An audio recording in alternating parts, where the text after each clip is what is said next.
Hey, what's up, everybody? I hope you're having a great day. So, what we're going to do today in this kind of weird little video, but that's okay. As you can see, you see my Eternals figure from McDonald's. This is going to be our model for today. What we're going to do is we're going to kind of walk through some of the different iPhone photo settings and that kind of stuff. So, you have a bunch of different modes.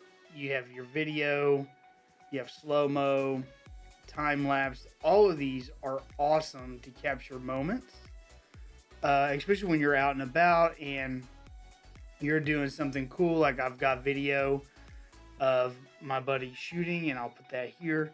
And we've done it. We did it in slow mo, so when you slow it down, you can oh, it's really cool. I'll show you what I mean. And then you have time lapse, which you just set your phone up, and then every so often it'll take a photo, and you just leave it. And so you see how time has lapsed, hence the name, for your given subject. So I like to do night skies and storms and snowstorms and or thunderstorms and snowstorms, that kind of thing, to kind of see how it progressed over time. I find that really fascinating. But today we're going to focus on photo, portrait, and pano. And so the photo mode, you have a couple of settings here. You can turn the camera around, which I'm not going to do because I'm not very pretty today. But anyways, you can turn the camera around so you can do your selfie. You can also change a few of the different settings. You just tap the little arrow at the top that brings it up. You can turn your flash on, auto, or off.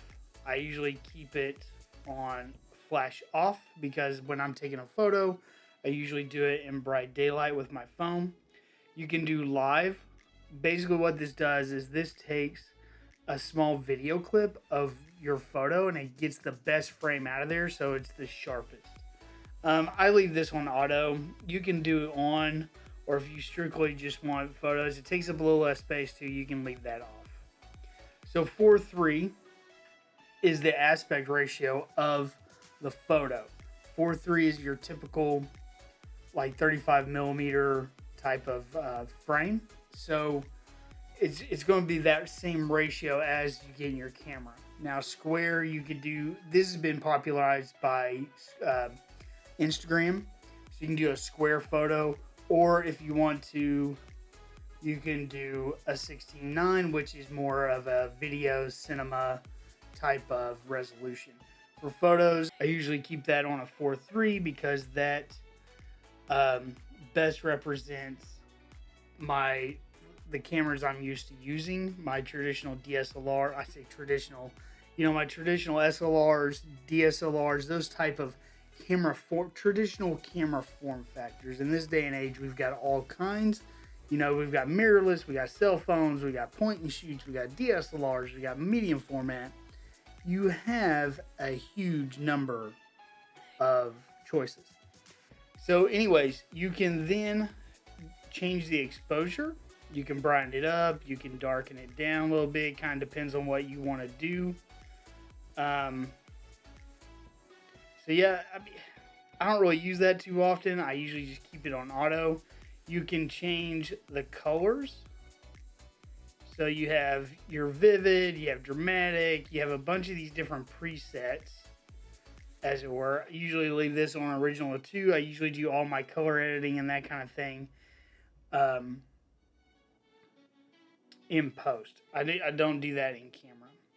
And then you have a timer. Now the timers will be handy if you're wanting to get into the photo itself. So it has a timer off. That's generally what I use. But if I want to do a photo of myself, like a self-portrait type thing, then I usually use the 10-second. You hit the photo button, it starts to count down, and if you have an Apple Watch, it'll count down on your Apple Watch, which is pretty cool. And you can actually trigger the camera from your watch as well. I don't use that very often, but it's there if you want to do it. So it counts down, and then when it gets to about 3 seconds, the light will start flashing to let you know the picture's about to be taken.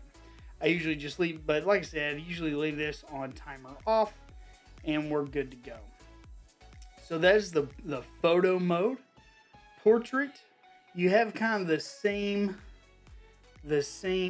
things, same options. You got to move a little bit further away. I'm going to try and, there we go. Try and hold this as best I can here. But with the portrait mode, you have a few different options. So you have these different lighting styles: studio light, contour light, stage, which looks kind of weird, stage mono, and then high key mono. I usually do the natural light or studio light. Click on where you want the focus to be, and boom, takes a photo. And what that does is that in your portrait or in your photo, it'll, work here, is it makes everything, blurs out everything, but then, keeps your subject in focus. It doesn't do too bad of a job. Now, some of the newer phones, they actually do a better job in this, but that doesn't do too bad of a job. And the portrait stuff, it's all pretty much the same. You have a lot of the same options, but here you can change the light. You can go back.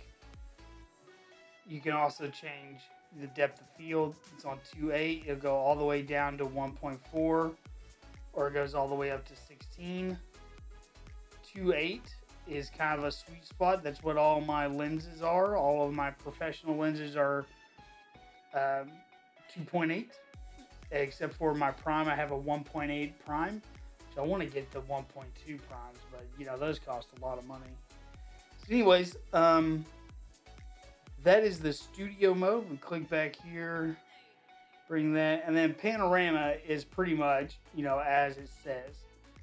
You hit the pano button, and then very slowly and smoothly, as smooth as you can, you start, and I'll tell you if you need to slow down, but you start to do a pano around your room until the subject gets to where you want, and then you're good to go, and it auto stitches you a panorama. Now, I do a lot of panoramas when I am out on vacation to see the whole scene, to kind of take it all in. I use the panorama, and I use, let's go back to photo. I use the panorama, and then I also use the ultra wide lens, which you can kind of see the big difference between 0.5 and 1. But I use these two when I'm out taking landscape photos. So anyways, that's kind of a brief overview of the camera. There's a couple of other neat things. You can, when you're in video or photo, you can AF and AE lock. So autofocus and auto exposure lock. You just press and hold over your subject. And basically what that's going to allow me to do, especially this comes more in handy when I'm doing videos to kind of reveal something. So what you can do is you can pull back, and you see how the focus does not follow. You have to push in to that point before it focuses in. And so that comes in real handy when you're doing videos. You would kind of do a real cool reveal. So you get really close to your subject. You'd press and hold on the screen your AF, AE lock, and then you would move back and start your recording, and then you would push in or you would push out, however you want to reveal your subject. That's how you would do it. It's a really cool feature. I like it. I've used it quite a bit, along with the slow-mo video and the time-lapse. And the time-lapse, especially when I'm out on vacation, and because I do a lot of nature vacations. I don't go to a lot of cities and stuff. So anyways, I hope you guys found this video helpful. If you did, please leave a like. Consider subscribing. I would greatly appreciate it. Let me know if there's any tips or tricks in the camera phone app that I missed or you'd like to know more about. If there's anything you'd like to know more about, I should say. And I'll see you in the next one. Peace out.